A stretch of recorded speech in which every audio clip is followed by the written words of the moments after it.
Number 3, শোনেন, উনি যেভাবে পৃথিবীর মানচিত্রে বাংলাদেশকে নিয়ে যাচ্ছে, ওনাকে সময় দেওয়া দরকার।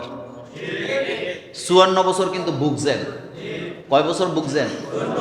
54 বছর তো ভুগছেন। যদি শেখ হাসিনা থাকতো তাইলে নির্বাচন হইতো 29 সালে। কথা কয় না? কয় সালে? তো একটু 29 সাল পর্যন্ত অপেক্ষা করেন, কারণ উনি থাকলে তো নির্বাচন চাইতেও পারতেন না। আরাফাতেরা টিভিতে বৈশা বলতো 29-এর আগে নির্বাচন নাই, শেখ হাসিনার অধীন ছাড়া নির্বাচন মানি না। তো আপনি একটু 29 সাল পর্যন্ত ওনারে সময় দেন। কি দেন? শোনেন, সংস্কারের ধারাগুলা আমরা মাঝে মধ্যে পড়ি। আমি খুব খুশি হয়েছি একটা ধারা দেখে। নির্বাচন কমিশনে একটা ধারা ক্রিয়েট করছে, ওই যে বিভিন্ন দেশে যে নির্বাচন হয়, কোনো পোস্টারিং হবে না, মিছিল হবে না।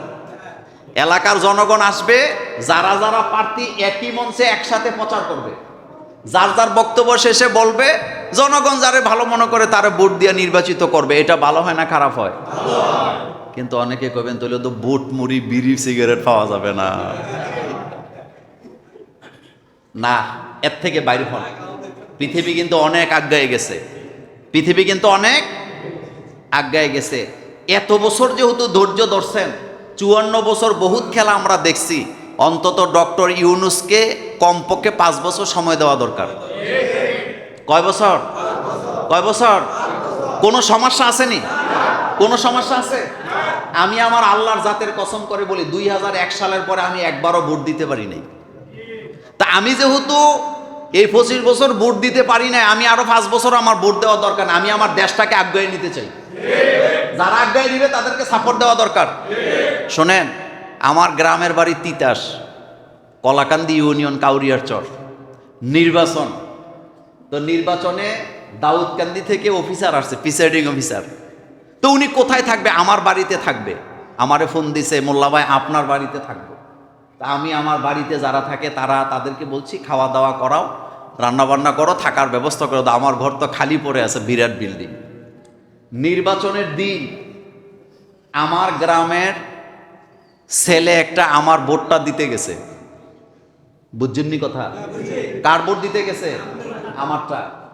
তো প্রিসাইডিং অফিসার কইছে, তুমি ভোট দিতে আইছো, তোমার নাম কি? আমার নাম মোল্লা নাজিমউদ্দিন। তো তোমার বাপের নাম কি? কয় রেশমত আলী মোল্লা।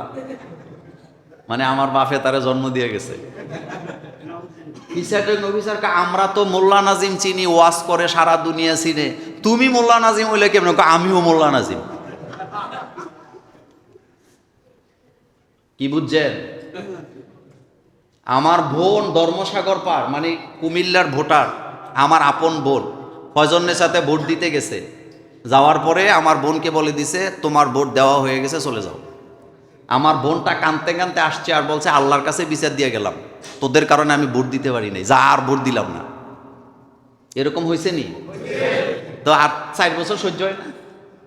4টা বছর অপেক্ষা করেন না। বিনিয়োগ বোর্ডে যাকে আপনারা দেশের বাইরের জন্য যে ছেলেটাকে নিয়োগ দিছে, আপনি তার বক্তব্য শুনছেন তো? এরা এখানে এমনি এমনি আসে নাই, কিছু করুক না। আরে ভাই, 4টা বছর অপেক্ষা করেন না, এত পাগল হয়ে গেলেন কেন? 15 বছর নির্বাচন করতে পারলেন না, এখনই হঠাৎ করে পাগল হয়েছেন। আমরা ডক্টর ইউনূসের দালাল নই, কিন্তু 54 বছরে যেটা হয় না আমরা দেখতে চাই 4 বছরে তার চাইতে আরো আগে যেতে চাই আমরা। যে ব্যাংকগুলো বন্ধ হয়ে যাইতে লাগছিল, এগুলো এখন বাঁচানোর চেষ্টা চলতেছে। অলরেডি বাঁচার জন্য এখন লাইফ সাপোর্ট থেকে ব্যাংকগুলোকে অলরেডি কেবিনে নেওয়া হয়েছে। আর আপনি নির্বাচন করতেছেন। একটু ধৈর্য ধরেন। কয় বছর? কয় বছর?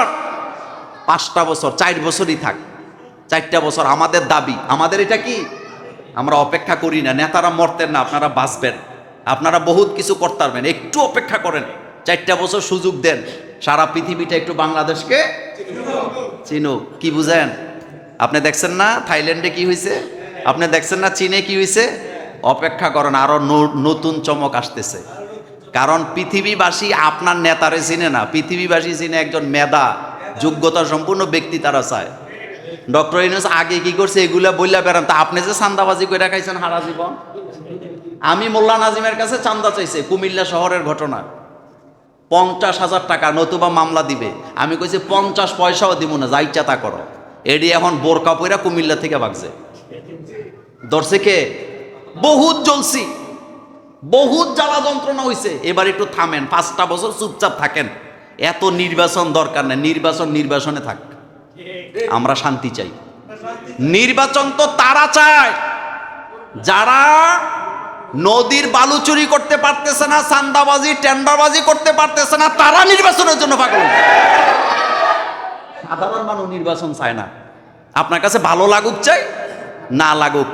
আমি আবার এই মিম্বরে প্রমাণ দিব নির্বাচনের পরে কি হয়, প্রমাণ দিব নির্বাচন কদ্দুর কল্যাণকর হয়েছে আপনাদের জন্য। এই সরকার, আপনি কইবেন সংবিধান, কিসের সংবিধানের দোহাই দেন? এই সরকার যে বসছে বর্তমান সংবিধান অনুযায়ী বসছে। যেই সংবিধান ছিল কিয়ামত পর্যন্ত এই সংবিধান অনুযায়ী আর কেউ বসতে পারতো না উনি ছাড়া। উনি যদি হায়াত পাইতো উনিই থাকতো। আরেকটা কথা বলি, রাষ্ট্রের মধ্যে কোনো ব্যক্তিকে একক ক্ষমতা দেওয়া এটা জুলুম, এটা জুলুম, এটা জুলুম। সুতরাং কয় বছর? আল্লাহ বুঝার তৌফিক দান করুক। আসসালামু আলাইকুম রহমতুল্লাহ। একটু বসেন, চলে আসেন।